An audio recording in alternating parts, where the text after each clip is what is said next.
Os homens estavam presos na caverna. Olhavam em frente, onde viam uma luz refletida na pedra na qual passavam sombras de animais, coisas e até humanos.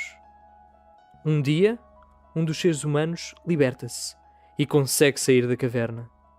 Quando o humano sai da caverna, é primeiramente cegado pela luz do sol, mas mal se adapta à iluminação, consegue ver a beleza do mundo lá fora. Enquanto aprecia o que lhe rodeia, esse ser humano tem pena dos seus colegas que ainda estão presos na caverna e procura ajudá-los. Quando volta a entrar na caverna, não se consegue habituar à escuridão e mal tenta soltar os restantes colegas, estes odeiam a tentativa do ser humano iluminado tentar tirá-los da caverna, chegando até a ameaçá-lo de morte. A caverna representa a ignorância do ser humano e as sombras são apenas o mundo das formas. Tudo o que vemos são apenas formas deturpadas das ideias puras do mundo ideal.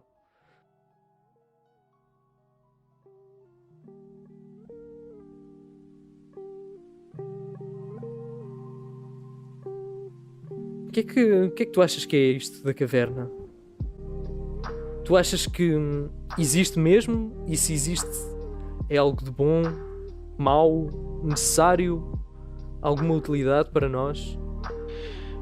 Pois, muitas perguntas e muitas respostas. E muitas faltas de respostas. A caverna e as sombras, elas acabam por simbolizar a ideia de existe um mundo para além deste e que este mundo é mais verdadeiro que este. O mundo daqui são representações desse mundo onde esse aventureiro saiu da caverna e descobriu. Eu acho que para além dos efeitos mitológicos, talvez até aproximar de religioso, eu acho que o que é interessante é meio que a moral da história. E isso, pelo menos, eu acho que é muito verdadeiro. Essa sensação de não conformação e de ter algo melhor, né? Ela é uma história de que envolve movimentação de uma pessoa para atingir algo melhor, que ela considera melhor. E nesse sentido, eu acho que, na minha opinião, fez perdurar a história ao longo dos tempos. É realmente nesse sentido de alcançar algo melhor, superior. Eu não sei, mais uma vez, eu não sei se é melhor ou superior. Aliás, isso acho que vamos ter que discutir um bocadinho. Toda a história da filosofia começa com Platão e com Sócrates.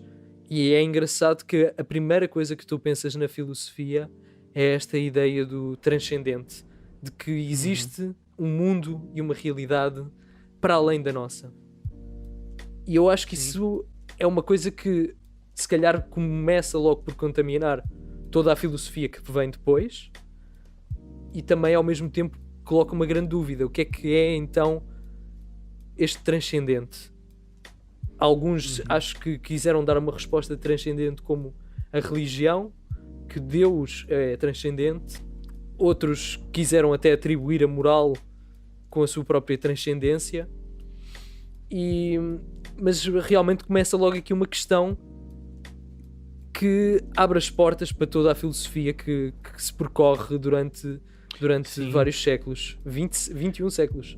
Sim, esse é até o ponto do Nietzsche lá à frente, né? Ele vai chamar o Sócrates todos os nomes que ele encontra no seu vocabulário para dizer que esse turning point foi uma porcaria e que de facto marcou toda a história do pensamento daí para frente, né? É exatamente por isso que eu também disse que se calhar é um bocado contaminado, porque não sei se... Mas a ideia, quando eu disse que era para atingir algo melhor, esse era no sentido subjetivo, eu quero sair daqui, eu estou a falar como se eu fosse o protagonista da história. Eu quero sair daqui porque eu descobri algo melhor. E assim, é nesse sentido. É claro que se nós olharmos para a história do ponto de vista e analisando um mito da caverna de acordo com o filósofo que escreveu, é claro que ele estava a falar num sentido objetivo, que existe realmente algo, e daí nós falarmos em transcendência. Mas eu acho que a história ela tem valor nesse sentido de mostrar alguém que desafiou tudo e todos no fundo, porque ele estava preso na caverna junto com todos, de costas voltadas para a luz, a olhar para as sombras. E ele teve um momento em que ele saiu de toda a sua comodidade e suspeitou, e que se atreveu a fazer algo que mais ninguém se atreveu.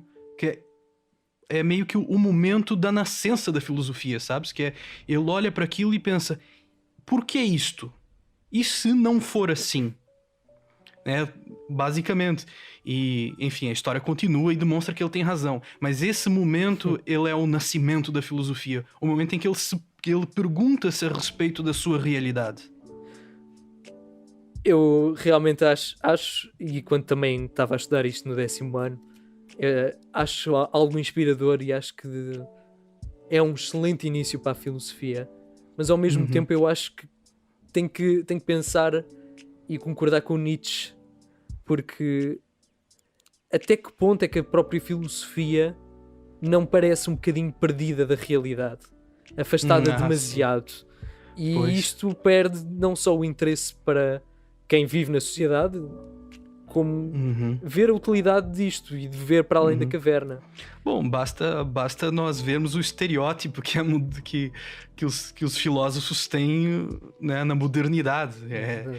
São, no fundo... E no fundo foi a transformação do ócio em algo mau, porque o ócio, antigamente, era visto como uma coisa positiva. Era coitado daqueles que não têm ócio, porque não podem pensar. Portanto, o ócio era visto como uma coisa positiva e maravilhosa. Bom, digamos que isso não se coaduna muito bem com, enfim, revoluções industriais e capitalismo. Isso não funciona lá muito bem, né, no mundo de hoje, né? E por consequência, aqueles que pensam e o ocioso vivem no mundo da lua. São maluquinhos. Fazem podcasts, essas coisas que não interessam a ninguém. Pronto, aqui um self-deprecation muito bom. Exato, sempre bom. Mas eu acho que isso ainda leva a outro ponto. Para além de a filosofia parecer já um bocado contaminada por este afastamento da realidade, acho que leva a um segundo ponto, que é, se nós estamos na caverna, como é que vamos sair dela? Eu acho que o primeiro, eu acabei por queimar a largada e dizer antes da hora, que é uma atitude de inconformismo. Inconformismo. Enfim, pode ser bom ou pode ser mal, mas eu acho que é um pouco essa ideia do espanto. É tentar voltar a espantar-se com a realidade, e esse é o ponto giro, é que parece que gregos e troianos concordam com isso. Porque se Nietzsche vai, como tu disseste, vai questionar se realmente é bom essa busca pelo transcendente, há uma coisa que eles concordam. O ponto é o espanto. E Nietzsche vai buscar isso na criança. E a criança é a que mais se espanta com a realidade. A criança é apresentada a todo momento a realidade como se ela fosse nova, e ela espanta se ela não entra em conformidade. Portanto, eu acho que o primeiro ponto para sair da caverna é, de facto, ficares amused, tu espantares-te com a realidade, não teres indiferença pela vida, pelas coisas que acontecem, ver tudo como se fosse novo. Sabes, eu acho que então aí tu caíste logo num ponto que eu diria que Platão estaria completamente contra, que é tu veres a realidade como uma criança é veres a caverna. Se calhar é essa a minha questão, é como é que tu distingues de logo o que é a caverna e o que é lá fora? Como é que distingues o que é a realidade daquilo que é transcendente? Porque esse é o problema do transcendente, é que conceptualmente acho que conseguimos ter uma ideia muito mal formada, mas se formos ver em concreto não conseguimos dar bons exemplos daquilo que é o transcendente. Eu acho que é um segundo momento que causa mais discordância. Não é esse primeiro ingrediente que eu tentei colocar para nós tentarmos sairmos da caverna, que é o espanto, mas depois existe um ponto, e aqui eu vou buscar o Nietzsche, para dizer que o erro, talvez, seja a negação. Porque o protagonista da caverna, ele não só olha para a sombra e espanta-se, E ele, num segundo momento, depois do espanto, ele diz: não, a sombra. Eu não quero a sombra é inferior do que o que está por detrás dela. E aí é onde causa discordância, não é? É aí que está o ponto. Mas o primeiro passo é espantar-se, é a curiosidade, digamos assim. Mas isto tudo eu acho que me faz lembrar pelo menos 2 filósofos que eu gosto muito. Um deles eu estou agora a conhecer, que é o Zizek, mas o primeiro que se calhar me faz lembrar mais é o David Hume, que eu adoro. Acho que ele foi um revolucionário.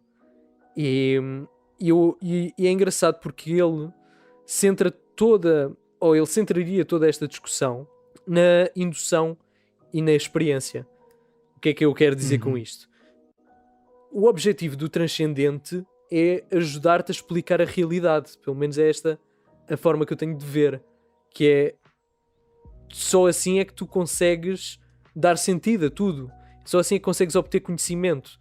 O transcendente é o conhecimento. É isso que o Platão quer. Sim, e eu acho que o David Hume vai exatamente vai um bocadinho bater em Descartes. Claro. E Com vai toda a dizer: força do mundo. todo o conhecimento que nós temos parte da experiência que tu tiveste. Podes não estar consciente dela e de que veio realmente dessa experiência dos costumes, mas tudo isso vem só daquilo que tu já viveste e tu apenas assumiste ou presumiste uma regra geral de causa e efeito. Sim. Não, e isso vai completamente contra aquilo que o Sócrates pensava né, com a maiêutica. Ele acreditava que com um conjunto de perguntas simples ele conseguiria ver se a ideia que estava a ser apresentada era realmente conhecimento ou não. E a maiêutica, ela significaria exatamente isso. Ela significaria dar à luz. Parece estar nessa ideia de que o conhecimento está dentro de nós, quase como se fosse algo a priori.